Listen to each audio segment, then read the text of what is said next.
Hello there. British universities have hardly been an option for EU citizens since Brexit. The number of applications continues to fall, and students from China and India are closing the gap. There are three main reasons for this. Whether you are from Germany, Delaware, or Djibouti, anyone who wants to study in the UK needs a lot of money. An academic year costs between 13,000 and 58,000 euros, no matter where you come from. Since Brexit, EU citizens have also paid this fee for stays at one of the prestigious British faculties. At the University of Cologne, students pay €309.15 for the entire winter semester. In London, at least per week. In the transition phase after Brexit, Germans, French, and Italians continue to receive privileged access and discounts. However, the number of applications has dropped drastically since 2020, as current figures from the UCAS registration office show. The number of applicants from EU countries has more than halved since 2020 to 24,000 this year. It is the expected effect of Brexit, which came into force almost 3 years ago. Relations with mainland Europe have also become significantly more complicated at the academic level. According to the German Academic Exchange Service, the DAAD, the sharp rise in tuition fees at the excellent British universities, which are still very popular worldwide, is causing problems for prospective European students. Staying in the kingdom has become unaffordable for students. There are, as I said, three main reasons for this. The first and most obvious are the tuition fees, which costs tens of thousands of euros. Related to this is the withdrawal from the Erasmus program, which helps students spend a semester or more abroad in Europe. The reciprocal decrees between Great Britain and the European countries are no longer applicable. And finally, in March 2023, there's point three, that's internships. Many students who came to the island worked in parallel, also within the framework of Erasmus, in a British company or at a research institute in order to gain practical experience in the host country.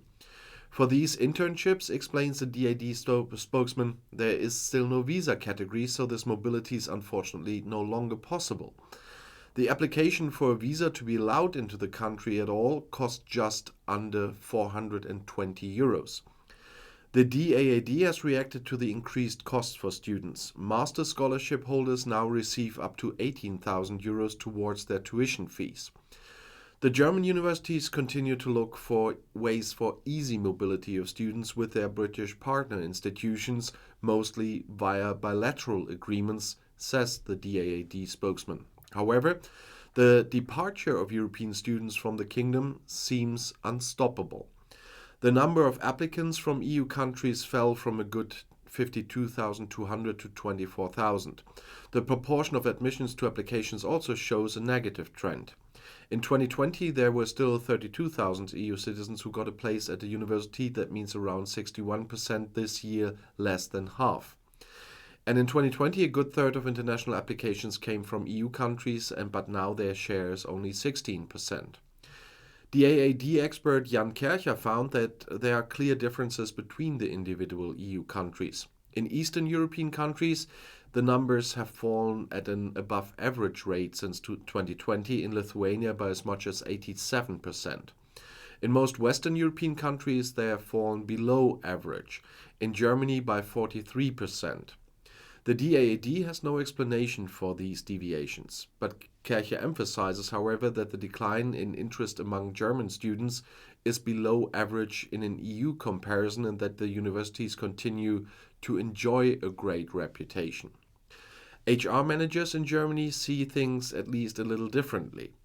In this year's university ranking by the German magazine Wirtschaftswoche, for which the consulting agency Universum Personaler also asked about the European universities from which they prefer to recruit, the universities of Oxford and Cambridge, as well as the London School of Economics, the LSE, and Imperial College have only lost slightly in attractiveness.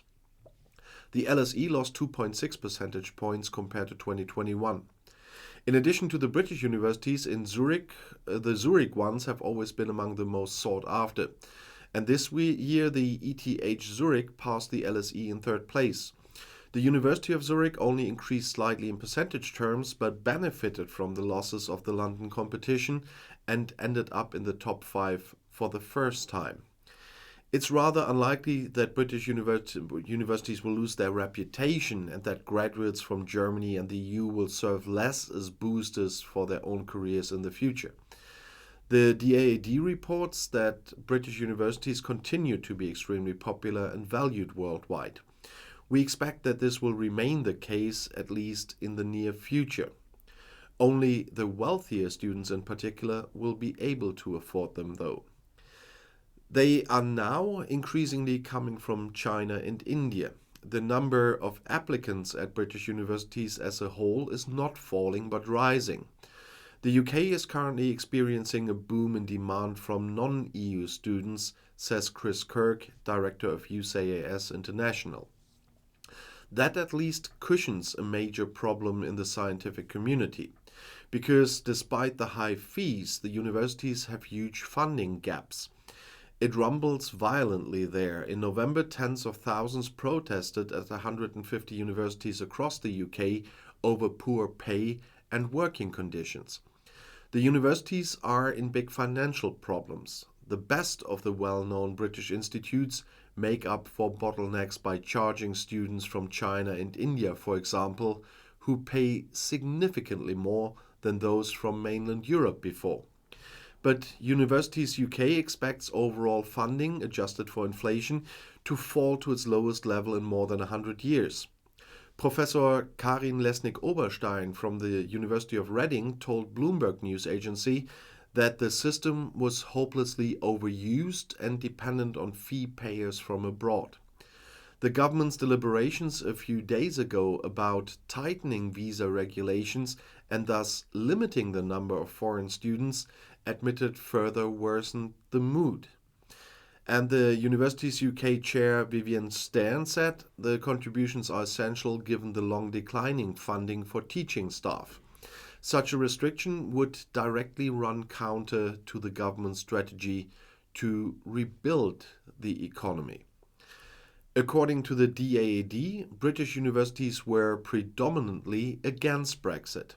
Now they have to live with the political reality and are more dependent than ever on the fees charged by foreign guests.